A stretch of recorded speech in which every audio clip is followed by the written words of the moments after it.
Welcome to the first ever Gujarati IT education YouTube channel Mentorize. Here you can start your IT journey in your own language Gujarati. So hello મિત્રો, આ છે episode number 3 અને જો episode number 2 ના જોયો હોય તો જોઈ લેજો, જેની લિંક મેં ડિસ્ક્રિપ્શનમાં આપી છે અને જેમાં આપણે કમ્પ્યુટરની હિસ્ટ્રી અને જનરેશન જોઈ હતી કે કઈક રીતે કમ્પ્યુટર અપગ્રેડ થયું હતું અને પાસ્ટમાંથી ફ્યુચરના કમ્પ્યુટર કેવા કેવા હતા, તેમાં કઈ ટેકનોલોજી યુઝ થઈ હતી, બધું આપણે ડિટેલમાં સમજાવ્યું છે. તો જો એપિસોડ ના જોયો હોય તો જોઈ લેજો. અને આ છે એપિસોડ નંબર 3, જેમાં આપણે શીખવાના છીએ ક્લાસિફિકેશન ઓફ કમ્પ્યુટર, એટલે કે પ્રેઝન્ટમાં કઈ કઈ ટાઈપના કમ્પ્યુટર્સ છે, કઈ રીતે વર્ક કરે છે, એમાં કઈ ટેકનોલોજી યુઝ થઈ છે, બધું આપણે જોવાના છીએ. તો વિડીયો સ્ટાર્ટ કરતા પહેલા વિડીયોને લાઈક કરો, ચેનલને સબસ્ક્રાઇબ કરો અને આ વિડીયો તમારા બધા મિત્રો સુધી શેર કરો. તો ચાલો સ્ટાર્ટ કરીએ વિડીયો. તો હવે આપણે પીસી સ્ક્રીન ઉપર આવી ગયા છીએ અને હવે આપણે જોશું કે કેટલા ટાઈપના કમ્પ્યુટર છે પ્રેઝન્ટ્સમાં અને શું વર્ક કરે છે. તો મેજરલી અહીંયા 4 ટાઈપના કમ્પ્યુટર છે, જેમાં છે super computer, mainframe computer, mini computer and micro computer. So હવે બધા અલગ અલગ જાતના કમ્પ્યુટર અલગ અલગ જગ્યાએ વર્ક કરવા માટે કામ આવે છે અને એની અલગ અલગ સ્પેસિફિકેશન હોય છે. તો પહેલું આપણે કમ્પ્યુટર જોઈએ તો સુપર કમ્પ્યુટર. નામ સાંભળતા ખબર પડી જાય સુપર કમ્પ્યુટર એટલે કે બહુ ઉપરના લેવલના કામ માટે યુઝ થતું હશે. તો તે યુઝ ક્યાં થાય? તો વેધર ફોરકાસ્ટિંગ એટલે કે જે આ વાતાવરણ બદલાતું હોય એનો આખો અનુમાન લગાવવા માટે, એનાલિસિસ કરવા માટે. ત્યારબાદ છે સ્પેસ રિસર્ચ, કે અંતરિક્ષમાં શું હલનચલન થાય છે, કે આ સેટેલાઇટ છે એ કેમ પડી ગઈ હેઠે, કાં તો બીજી સેટેલાઇટ જે નજીક છે એ કઈ છે, બધું અલગ અલગ વસ્તુ જોવા માટે, સ્પેસમાં શું થાય છે એના માટે અને એનું એનાલિસિસ કરવા. ત્યારબાદ છે સાયન્ટિફિક સિમ્યુલેશન્સ, કે અત્યારે સાયન્સ બહુ અપગ્રેડ થયું છે, ઘણી બધી રિસર્ચ થઈ છે.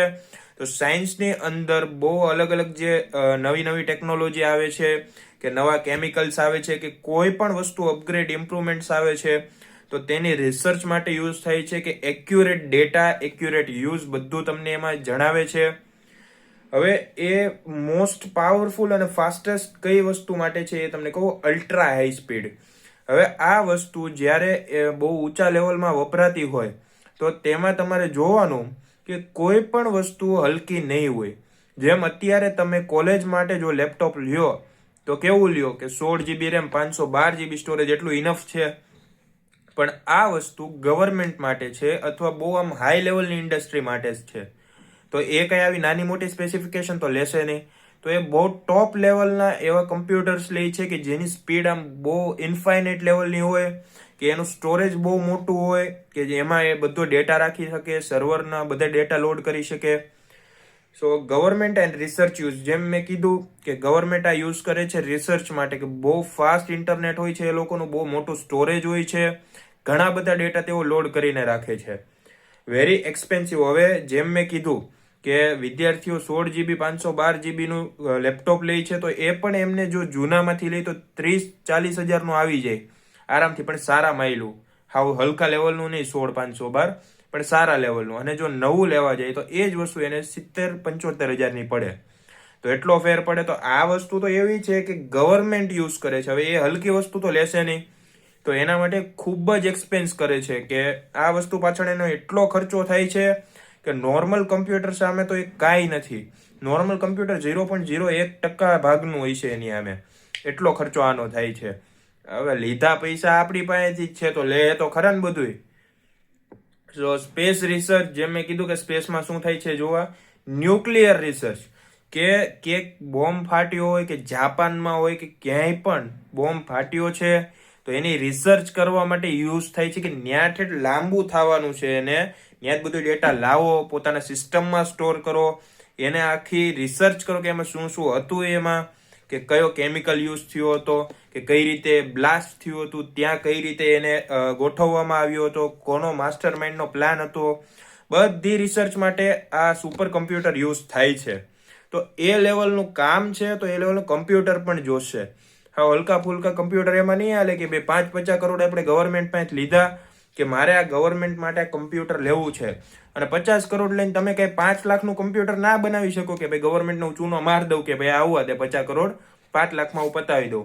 એના માટે તમારે મિનિમમમાં મિનિમમ સારા માયલું કમ્પ્યુટર એ લેવલનું લેવું હોય તો 50 કરોડનું ફંડ લીધું છે તો એ પણ તમને ઓછું પડે. કેમ કે ઘણી એવી ટેકનોલોજી છે કે અત્યારે આમ બહુ એક્સપેન્સિવ થઈ ગઈ છે. અત્યારે તમે જુઓ કે ડેવલપર પણ એટલા ચાર્જીસ લે છે. કેમ? કારણ કે એ લેવલની ટેકનોલોજી બનાવવામાં એને રેલ આવી જાય છે, ભી પડી જાય છે.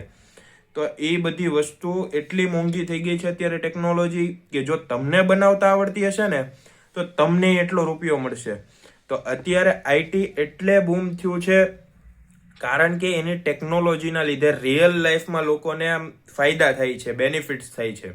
તો જો આઈટીમાં તમે આગળ વધવા માંગતા હોય તો કંઈક એવું કરો કે કંપનીને તમારી જરૂર પડે. તમારે કંપનીની જરૂર ન પડવી જોઈએ કે આ મને પ્લેસમેન્ટ આપે કે નહીં આપે. તમે કંઈક એવું કરી બતાવો, કંપની સામેથી આવે કે લે ભાઈ તું અમારામાં આવી જા, અમારી કંપનીમાં આવી જા, અમારા માટે કામ કર, તો મોઢે માયકું પેકેજ આપશે. તો એ ન્યુક્લિયર રિસર્ચ પણ થઈ ગઈ. તો આ તો સુપર કમ્પ્યુટર જે બહુ ઉપરના લેવલના કામ માટે વપરાય છે. ત્યારબાદ આવે છે મેઇન ફ્રેમ કમ્પ્યુટર. હવે આ કમ્પ્યુટર કોણ વાપરે? કે બહુ મોટી ઓર્ગેનાઇઝેશન હોય, એટલે કે બહુ મોટી કંપની હોય, જેમ કે ગૂગલ છે, ફેસબુક, એમેઝોન, ફ્લિપકાર્ટ, મીશો જેવી બહુ મોટી કંપનીઓ હોય, એ આ મેઇન ફ્રેમ કમ્પ્યુટર યુઝ કરે છે. સો લાર્જ ડેટા કેપેસિટી. મેં જેમ તમને કીધું કે ગવર્મેન્ટ એનો બધો ડેટા સ્ટોર કરવા માટે સુપર કમ્પ્યુટર લાવે છે, એમાં બહુ સ્પેસ હોય છે. અને આ જે કમ્પ્યુટર છે લાર્જ ડેટા કેપેસિટી ધરાવે છે, એટલે કે કહી શકે કે 100 TB, 500 TB, 1000 TB જેટલો ડેટા સ્ટોર કરે છે. કેમ? કારણ કે કંપની એવડી મોટી છે, લાખો કરોડો ક્લાયન્ટના ડેટા એની કંપનીમાં પડ્યા છે.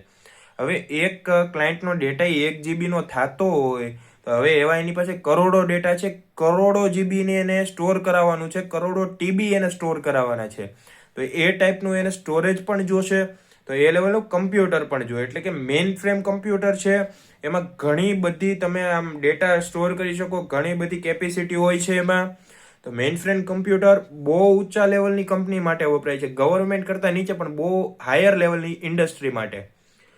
ત્યારબાદ છે થાઉઝન્ડ્સ ઓફ યુઝર, કે મેઇન ફ્રેમ કમ્પ્યુટર છે કંપનીમાં વપરાય તો કંપનીની અંદર હજારો લોકો હોય છે લેવલ બાય લેવલ. જેમ કે હું કહી શકું કે CEO લેવલે 1 છે, ત્યારબાદ મેનેજર લેવલે 1000 છે, એમ્પ્લોય લેવલે 10,000 છે. તેમ અલગ અલગ બધા એમ્પ્લોય હોય છે, બધા આનો યુઝ કરે છે. તો હજારો લોકો આનો યુઝ કરતા હોય છે. Highly reliable banks and railways. So બેંકમાં પણ આ વસ્તુ યુઝ થાય, જેમ કે અત્યારે SBI છે તો તે પણ આવા કમ્પ્યુટર યુઝ કરતી હોય છે, કારણ કે એની પાસે હજારો કરોડો લોકોનો ડેટા છે અને બધો ડેટા એ કંઈ નાના કમ્પ્યુટરમાં સ્ટોર ના કરી શકે. તો એના માટે યુઝ કરે છે અત્યારે મેઇન ફ્રેમ કમ્પ્યુટર. અને રેલવેની વાત રહી તો રેલવેમાં ટોટલ એવું કઈ એસ્ટિમેટ ના હોય કે આટલા જ આપણે ક્લાયન્ટ છે કે શું છે. ડેઈલી એને અપડેટ કરવું પડે બધો ડેટા, કારણ કે ડેઈલી કરોડો અબજો લોકો ટ્રેનમાં સફર કરે છે. હવે હું ઇન્ડિયાની વાત નથી કરતો, ખાલી વર્લ્ડ વાઇડની વાત કરું છું હું તમને. કરોડો અબજો લોકો એમાં ટ્રાવેલ કરે છે. તો હવે તમે વિચાર કરો કે રેલવેના સર્વરમાં કેટલો ડેટા પડ્યો હોય છે કે એને આવડું મોટું કમ્પ્યુટર યુઝ કરવું પડે છે. તો એમાં તો ડેઈલી કરોડ, મિનિમમ આપણે કરોડ ગણીને ચાલો, તો 1 કરોડ યુઝર છે, એનો એક યુઝરનો પણ તમે જો 1 GB ડેટા લ્યો તો કેટલો પોગે, 1 MB લ્યો તોય ઘણો પોગે. તો એના માટે મેઇન ફ્રેમ યુઝ થાય છે. ત્યારબાદ છે એરલાઇન્સ. સો એરલાઇન્સમાં રેલવેના મુકાબલે થોડાક ઓછા હોય છે ક્લાયન્ટ્સ, કે જે તમે કહી શકો કે ટ્રાવેલર્સ હોય છે, પણ એમાં પણ એવું નથી કે બહુ ઓછા છે, ઘણા લોકો છે એવા. હવે આપણે કઈ અહીંયા એવું નથી કે બધે ગરીબ જ છે કે મિડલ ક્લાસ જ છે ઘણા અપર ક્લાસના લોકો હોય કે જે પ્લેનમાં સફર કરતા હોય તો એમનો પણ ડેટા એને સ્ટોર કરવો પડે છે. તો એના માટે એરોપ્લેનમાં એટલે કે એરપોર્ટ પર પણ તમે આ મશીન્સ જોઈ શકો છો, જે તમને દેખાશે નહીં, બેકએન્ડમાં કામ થતું હોય છે કે બેક ઓફિસમાં, જ્યાં તમને નહીં દેખાડે. બિગ કંપનીઝ જેમ કીધું એમ મેં મોટી કંપનીમાં વપરાય, અને બેંક્સ પણ આવી ગયું, રેલવે પણ આવી ગયું, લાર્જ કંપની પણ આવી ગઈ. સો હવે છે મિની કમ્પ્યુટર્સ, કે મિની કમ્પ્યુટર ક્યાં યુઝ થાય છે. આ તમે ડેઈલી લાઈફમાં જુઓ છો આ કમ્પ્યુટર કઈ જગ્યાએ એ તમને કહું. સો સ્મોલ ઇન્ડસ્ટ્રીઝ, કે નાનું મોટું સ્ટાર્ટઅપ ચાલુ કર્યું હોય તમે, તો ત્યાં તમે નોર્મલ કમ્પ્યુટર યુઝ કરશો. કાં તો તમે ક્યાંક કામ કરવા ગયા છો તો ત્યાં તમને કમ્પ્યુટર આપી દેશે, પણ કેવું બહુ ઉપરના લેવલનું નહીં, જેટલું કામ છે એટલું કમ્પ્યુટર તમને એ લેવલનું કમ્પ્યુટર આપશે. હવે તમારે કરવી છે ડેટા એન્ટ્રી, તો તમને કંઈ એવું હાઈ પરફોર્મન્સ કે એવું બધું કમ્પ્યુટર નહીં આપે. કેવું આપશે, એક normal 8 GB RAM 128 256 GB enough છે એના માટે. પણ જો કંપની હજી થોડીક મોટી છે, આમ લાર્જ સ્કેલે કામ કરે છે, તો એના માટે સારું કમ્પ્યુટર જોશે. પણ જે નાની નાની કંપનીઓ છે કે હજી સ્ટાર્ટઅપ કરી રહી છે કે હજી ગ્રોથ થઈ છે હમણાં ટૂંક સમયમાં જ, તો એ લોકોને એક ઇનફ કમ્પ્યુટર જોશે કે 8 થી 16 GB રેમનું જ જોશે. પણ જે લાર્જ લેવલની ઇન્ડસ્ટ્રી છે તેને 32 GB 64 GB લેવલનું પણ જોઈ શકે. તો બધી ઇન્ડસ્ટ્રી પ્રમાણે અલગ અલગ કમ્પ્યુટર જોશે. ત્યારબાદ છે કોલેજીસ. હવે મેં કોલેજીસમાં તો તમને કીધું એમ કે ફી લઈ લે છે, કમ્પ્યુટરના નામે ડબ્બો પકડાવી દે.